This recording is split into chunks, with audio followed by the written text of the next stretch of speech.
प्रेक्षकांनो नमस्कार. आपण बघतोय विसरू नको तू मलाचा आजचा वेगळाच असा एपिसोडच्या सुरुवातीला इथे सूर्या उचलून घेतोय वैदेहीला आणि ती रॉड काढतायत की जेणेकरून रॉड काढल्यानंतर इथे दरवाजा उघडता येईल अशा पद्धतीने. तर वैदेही म्हणत असते की थांब थांब, अरे माझा हात नाही पोचत आहे, सूर्या सूर्या लेफ्टला घे. तर आता सूर्या लेफ्टला घेतो आणि नंतर म्हणते सूर्या लेफ्ट, सूर्या हा सॉरी सॉरी सॉरी सॉरी तुमचा लेफ्ट नाही काय. तर वैदेही म्हणते जरा मागे घे, राईट राईट घे, राईट घे, जरा वरती कर. तर आता सूर्य असा उचलून घेतो, परत असा उचलून आणि आता ओके ओके. आणि आता प्रेक्षकांनो बघा हा, तो रॉडला आता वैदेहीचा हात पोचत नाहीये. तर पोचतोय का, तरी ते वैदेही म्हणते माझा हात नाही पोचत आहे, एक एक मिनिट हा, पोचते पोचते. अहो मॅडम पकडलात का तुम्ही त्या रॉडला, असं म्हणेपर्यंत दोघं जण इथे त्या रॉड बरोबर खाली धाडकन पडतात. आणि अशी पडतात की सूर्य असा वैदेहीला धरूनच पडतोय अंगावर. आणि आता प्रेक्षकांनो वरदला तो आवाज येतोय काहीतरी पडलेल्याचा, त्यामुळे त्याची नजर वर जाते. तर इथे ना अजूनही दोघं जण एकमेकांच्या मिठीतच आहेत. पण बघा प्रेक्षकांनो कसा सीन दाखवलाय तो. इकडे ना वैदेही आणि सूर्य एकमेकांच्या नजरेत हरवतात. तर वैदेही ना अशी म्हणजे उठायचा प्रयत्न करते, तर परत त्याच्या अंगावर पडते इथे. आणि आता परत एकदा अशी हळू करून तिथनं ती उठते. तर हा सूर्या पण असा ना एकदम असा जरा बावचळलाय बरं का. वैदेही आपले केस वगैरे बाजूला करते, त्याला धरते सूर्याला. आणि आता दोघं पण अशी उठली आहेत आणि सूर्य आपला शर्ट सारखा करतो. तर वैदेही असं नाही अशी एकदम म्हणून म्हणजे मान डोलावत असते आणि त्याच्याकडे बघत असते की कसं पडलंय. ते दोघं एकमेकांच्या नजरेत हरवलेत बरं का. आणि आता बघा पुढे काय घडतंय ते. वैदेही जराशी बावचळलीये आणि सूर्या सुद्धा. दोघं जरा ऑकवर्डच झालेत. आता दोघं ना उठून उभं राहतात बरं का प्रेक्षकांनो. म्हणजे आपल्याला जे काही काल वाटत होतं की ह्या वरदला ही दोघं एकमेकांच्या अंगावर असतानाच दिसतात की काय. पण तसं काही झालेलं नाहीये, कारण ती आता उठून उभी राहिले तेव्हा वरद तिथे येतोय. आणि आता प्रेक्षकांनो जिना चढतोय हा वरद, तोपर्यंत सूर्य आणि वैदेही दोघं सुद्धा अगदी उठून उभे राहिलेले आहेत. आणि आता प्रेक्षकांनो पुढे बघा वैदेही ना आपली ओढणी सारखी करते. सूर्या विचारत असतो, "मॅडम तुम्ही ओके आहे ना?" वगैरे. आणि वरद जरा इकडे-तिकडे बघतो, तर त्याला ती खोली दिसते. आणि मग आता हा वरद काय करतो बघा, त्या खोलीचा दरवाजा उघडतो, अंदाज घेतो आधी, मग खोलीचा दरवाजा उघडतो आणि धाडकन पायाने लाथ मारून दरवाजा असा उघडतो आणि आत जातो. आणि एकदम आतमध्ये गेल्यानंतर तो जेव्हा त्या दिशेला बघतो, तर त्याचे डोळे बघा कसे मोठे झालेले आहेत. कारण त्या दिशेला कोण आहे? अर्थातच वैदेही आणि सूर्या दोघं जण तिथे उभे असतात. वैदेहीकडे आणि सूर्याकडे हा बघतोय आणि आता पुढे काय रामायण करतो ते बघाच तुम्ही. रागाने बघतो, आधी वैदेहीकडे बघतो, मग सूर्याकडे बघतो. आणि आता वैदेहीकडे ना वैदेही एकदम म्हणत असते, "हौश, नशीब बरं तू आलास." अरे काय झालं माहितीये, कोणीतरी ना अचानक दारच लावून घेतलं बाहेरून. आणि मला असं ती बोलायचा प्रयत्न करत असते, तोपर्यंत हा वरद खाडकन ओरडतो बरं का अंगावर तिच्या आणि म्हणतो, "लाज नाही वाटत तुला?" आणि आता प्रेक्षकांनो वरदने ना गैरसमज करून घेतलाय, वैदेहीला काही बोलू देत नाहीये. वरद पुढे म्हणतो, "माका शिस्त शिकवत होतीस ना तू?" आता बघा कसा कसा बोलतोय हा वरद. "औशीशी कसा बोलायचा, कसा वागायचा, हे सगळं तू माका शिकवत होतीस. आणि हे हे असले धंदे करताना अगं माझ्या औशीचा चेहरा नाही का आला तुझ्या डोळ्यासमोर?" तर सूर्या म्हणत असतो, "ए वरद, अरे त्यांचं ऐकून तरी घे. उगाच काहीतरी काय वाटेल ते बोलू नकोस." तर वरद ना चिडून सूर्याकडे बोट टाकून म्हणतो, "ए." आता ह्याचा राग बघा केवढा आहे. आणि म्हणतो, "ए, ही ना आमच्या घरातली लेक आ, देसायांच्या घरातली लेक आ आणि तू कोण आहे रे?" असं विचारतो वरद सूर्याला. आणि म्हणतो, "आम्ही काय करायचं ते करू. तू मध्ये पडायचं नाही. आम्ही आमचं जे काय आहे ते बघून घेऊ." असं वरद म्हणतो. तर वैदेही त्याला समजवायचा प्रयत्न करत म्हणते, "वरद, अरे तुझा काहीतरी गैरसमज झालाय. अरे मी इथे औषधं घ्यायला आले होते आणि अचानक कोणीतरी बाहेरून दरवाजा लावून घेतला." असं वैदेही स्पष्टीकरण देणार. तोपर्यंत ना वरद तिच्याकडे हात असा म्हणून दाखवतो, "बास, बास. ही जी काही सारवासारव तुला करायची आहे ना, ती सारवासारव तुझ्या बापाशी समोर जाऊन कर." असं म्हणतो. वैदेही शॉक लागल्यासारखी कशी बघते बघा. तर वरद म्हणतो, "तुझा बाप तिकडे गावभर अभिमानाचा झेंडा फिरवत असतो गावभर. आणि जेव्हा त्याला कळेल ना की त्याची लेक हे असले धंदे करते म्हणून, तेव्हा त्याला काय वाटेल?" अशा शब्दात तो भरतो. "तुझी थेरं, त्याचे हातपाय थंड पडतील थेरं बघून, थेरं ऐकून." आणि आता सूर्या परत ना वरदकडे बघत, "ए." असं म्हणत की नाही तिच्या आडवे येतो बरं का वैदेहीच्या. आणि ते खरं बोलतायत त्या. तर लगेच ना वरद सूर्याला परत हाकलतो आणि म्हणतो, "हे बघ, तुला कळत नाहीये का मी जे काही सांगतोय ते? तू कशाला मध्ये पडतोयस? यापुढे एक शब्द जरी बोललास ना तू, तर ना रवनाथाची शपथ, तो रॉड आहे ना, या रॉडनं ना तुझ्या डोक्यात घालीन मी हा रॉड." असं वरद चिडून म्हणतो बरं सूर्याला. आणि वैदेही घाबरून अशी बघतीये वरदकडे आणि सूर्याकडे. वरद वैदेहीकडे वळत म्हणालाय, "तुझी पण कमाल आहे हां, हे असले उद्योग करण्यासाठी. तुला तांडेलांचाच पोरगा सापडला असं बोलतोय हा वैदेहीशी हा वरद. आणि ना वैदेहीशी मान म्हणजे डोळे मिटून सहन करते.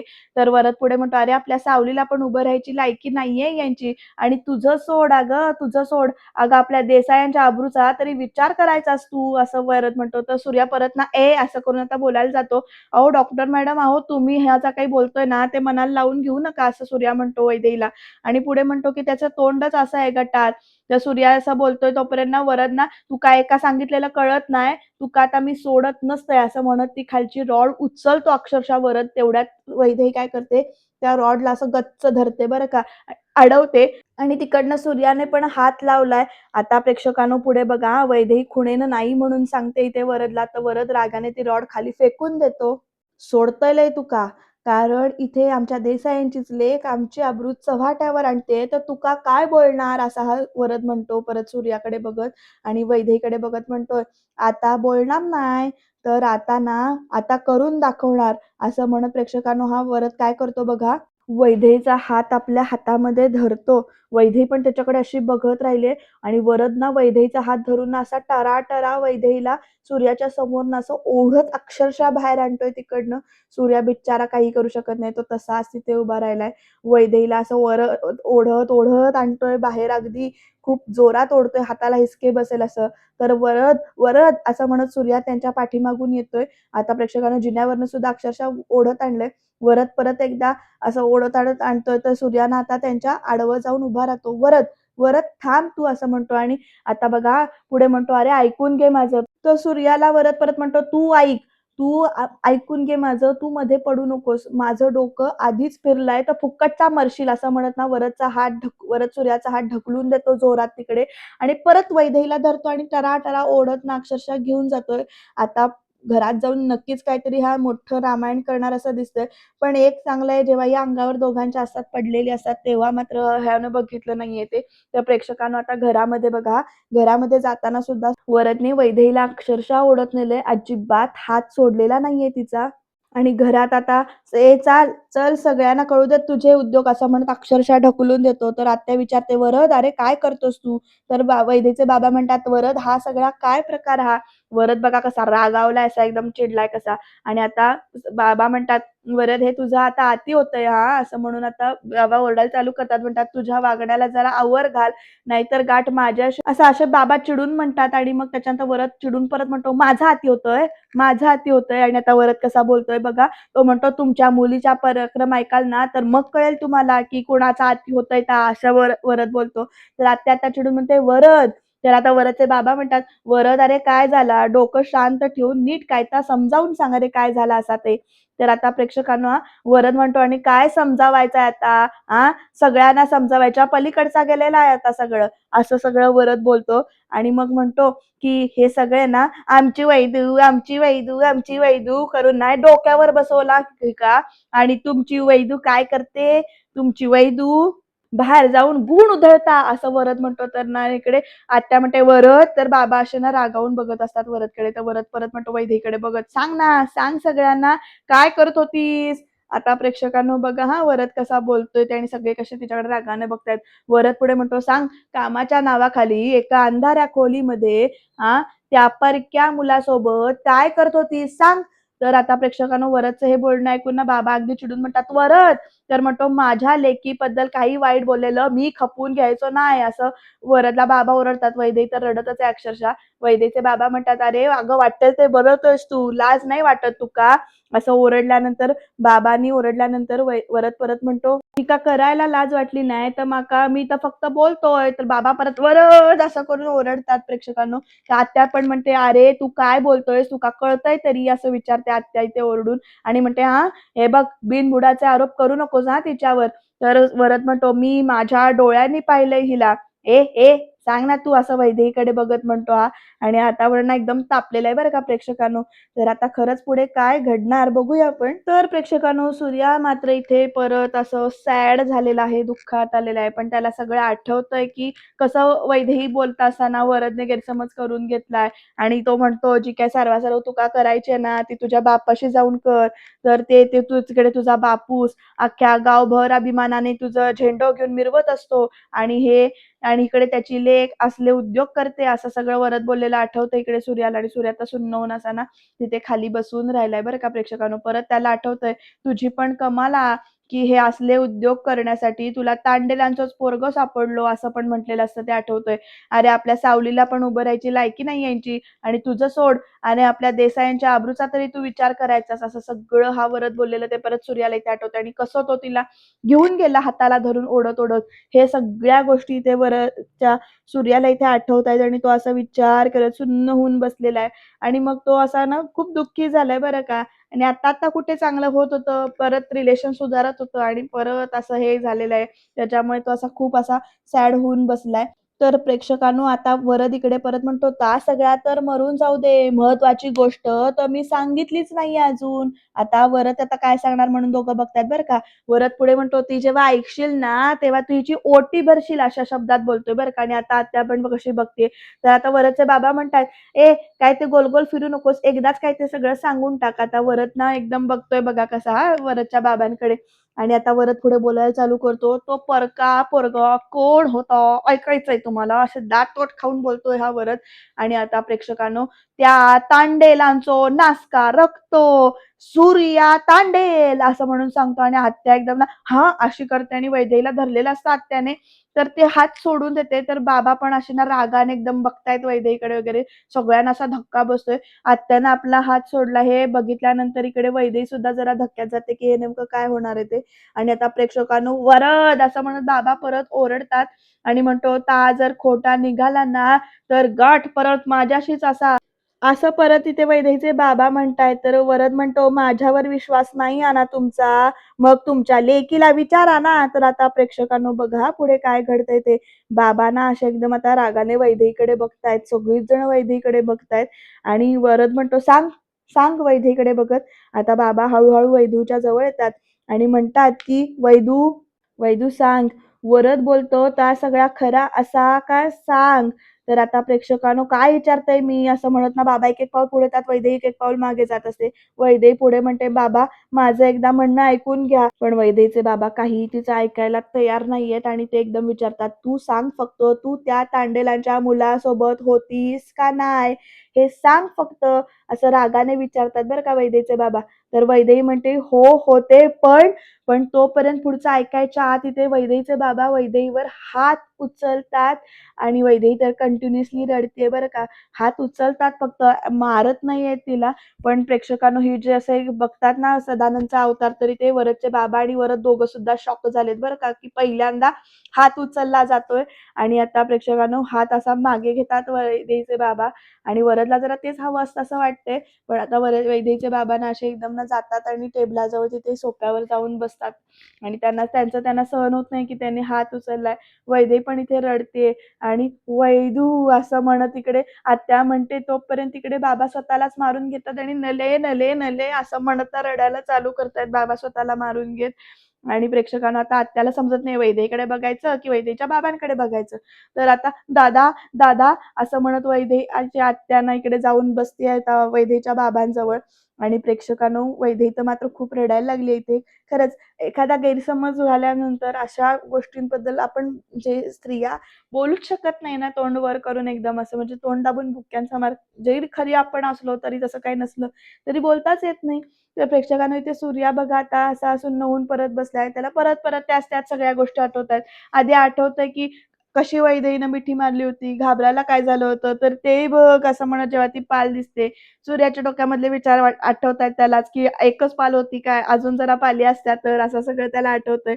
कसं त्यांनी पालीला घाबरवलं, म्हणजे पळवून लावलं, कसे ते गप्पा मारत होती दोघं जण, हे सगळं प्रसंग सूर्याला आठवतायत. वैदेहीला सूर्या म्हणत असतो, "ती पाल आहे, ती काय नाही करणार."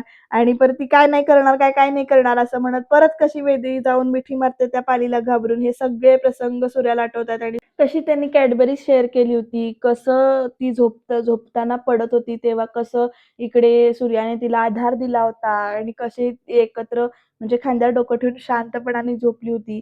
परत लाईट जातात मध्ये तेव्हा परत अशी मिठी मारली होती. हे सगळेच्या सगळे प्रसंग जसेच्या तसे परत-परत इथे सूर्याला आठवतायत आणि ह्याच्यातच प्रेक्षकांनो 2-3 मिनिटं गेलेली आहेत बरं का. फ्लॅशबॅक दाखवण्यात आणि आठवण्यात. वैदेचे बाबा म्हणतात, "नले आजपर्यंत कधी मी हिच्याशी आवाज चढवून बोललो नाहीये." रडत-रडत बोलतायत ते आणि म्हणतात, "सारखं हिच्या मनाचा विचार केला मी आणि ह्या पोरीने आज" तर आत्यांना समजावत असते इकडे बाबांना म्हणजे सांत्वन करत असते. पण बाबा पुढे म्हणतात, "नले अगं काय चुकलं गं माझं? काय चुकलं?" असं म्हणत ना बाबा खूप हळवे झालेत. तर आता वरचे बाबा कसे बघतायत बघा. आत्या म्हणते परत, "शांत व्हा, शांत हो तू." तर वैदेहीकडे बघत ना म्हणते, पण वैदेही सुद्धा तेवढीच रडते बरं का. आणि आता प्रेक्षकांनो, वैदेहीचे बाबा वैदेहीच्या आईच्या फोटोच्या दिशेने जातायत धावत आणि हात-बीत जोडतायत आणि एकदा रडत-रडत म्हणतायत, "आशा, ए आशा माका माफ कर गं माका." असं म्हणत आता खूपच इमोशनल झालेत ते अजून आणि म्हणतात, "मला माफ कर गं आशा, मला माफ कर. मुलीवर संस्कार करण्यात कमी पडलो मी आशा, कमी पडलो मुलीवर संस्कार करण्यात." असं म्हणत ना खूपच रडतायत आणि वरद रागाने बघतोय या वैदेहीकडे. तर वैदेही आता परत येते, "बाबा, बाबा हो मी असं करीन," असं म्हणत बोलायला जाते. तोपर्यंत बाबा बोलूच देत नाहीत वैदेहीला. "थांब," असं म्हणून इकडे हात करतात आणि प्रेक्षकांनो वैदेही आता परत चाट पडले, की बाबा असे बदललेत म्हणजे एका क्षणात बाबा असे बदललेत असं तिला वाटते, विचार करते. तर वैदेहीचे बाबा म्हणतात, "आजपर्यंत माका तुझा अभिमान वाटत होता. ताठ मानेनं जगत आलोय मी आजपर्यंत." वरदला आणि वरदच्या बाबांना मजा वाटते बरं का हे सगळं बघून मनातल्या मनामध्ये. वैदेहीचे बाबा म्हणतात, "पण ना, पण पण आज त्याला तडा गेला वैदेही," असं म्हणतात डायरेक्ट आणि मग एकदम बोलतात, "तडा गेला त्याला." आणि वैदेही सुन्न होऊन अशी ऐकत राहतीये फक्त आणि वैदेहीचे बाबा मात्र वैदेहीचं काही न ऐकून घेतात. तिकडे बाहेर जात असतात. पायरीवर उंबरा ओलांडत असतात. तोपर्यंत वैदेही जाते आता त्यांच्याजवळ आणि आता पुढे काय घडणार आहे बघूया आपण. वैदेहीचे बाबा उंबऱ्यात जाऊन उभे राहिलेत. उंबरा ओलांडत नाहीत. ते नंतर तिथे जाऊन उभे राहतात आणि एकदम आता वैदेही त्यांच्याकडे अशी बघत नुसती उभी आहे. प्रेक्षकांनो वैदेही हा गैरसमज कसा दूर करणार वैदेहीच्या घरच्यांचा जो काही झालाय तो. कारण गैरसमज दूर केल्याशिवाय तरी काही म्हणजे पर्यायच नाहीये. पण कसा दूर करणार हे बघत राहणं मात्र इंटरेस्टिंग ठरणार आहे. या वरदने ना सगळा घोळ घालून ठेवलेला आहे. तर प्रेक्षकांनो सूर्याला आता पुढचे प्रसंग आठवतात, की कसं कानातलं अडकलं होतं शर्टमध्ये, कसं ते कानातलं सोडवून घेतलं आणि कसं तो पॅनिक झाला होता तेव्हा वैदेही कसं त्याच्याशी शांत बोलली होती. कसं त्याने वैदेहीला उचलून घेऊन ती रॉड काढण्यासाठी मदत केली होती. ह्या सगळ्या गोष्टी आता परत सूर्याला आठवतायत, की कसं तो इकडे-इकडे फिरत होता, इकडे-तिकडे करत होता. वैदेहीला कसं त्याने उचलून घेतलं होतं. वैदेहीची कशी आणि त्याची धडपड चालली होती, की तो रॉड काढून दरवाजा उघडण्यासाठी वगैरे आणि कसे ते दोघं एकमेकांच्या अंगावर पडले. हे सगळे प्रसंग इथे आठवतायत सूर्याला. तर प्रेक्षकांनो सूर्य आता मनातल्या मनात म्हणतो, "देवी आई नक्की काय हा तुझ्या मनात? ज्या वेळेला मी डॉक्टर मॅडमशी चांगलं वागायला जातो, त्यांच्या मनातला माझ्याबद्दलचा गैरसमज दूर करण्याचा प्रयत्न करतो मी, तेव्हा मी त्यांना अजून दुखावतो." असं सूर्या म्हणतोय मनातल्या मनात. म्हणतो, "माझ्यामुळे त्यांना सतत काहीतरी त्रास होतो. काय करू मी नेमकं?" असं सूर्या म्हणतो, "काय करू मी? हे सगळं व्यवस्थित होईल. काय वागू मी? काय वागू? काय करू?" असं सगळं त्याच्या मनामध्ये चाललेलं आहे. आणि तो पण म्हणजे विचार करतोय, की कसं उलटं घडत जातायत गोष्टी. अक्षरशः डोक्याला हात मारूनच घेतोय हा आणि विचार करत तिथेच बसलेला आहे. तर प्रेक्षकांनो आता आत्या उठत नाही. ते बाबांच्या जवळ जाते वैदेहीच्या आणि असं हात फिरवते आणि म्हणते, "दादा, दादा, अरे ये. हे बघ, ये इकडे. चल रे, ये." असं म्हणत ना दरवाजातनं इथे तर सोफ्यावर आणून बसवतीये. वैदेहीच्या बाबांना आत्या आणून शांतपणाने इथे.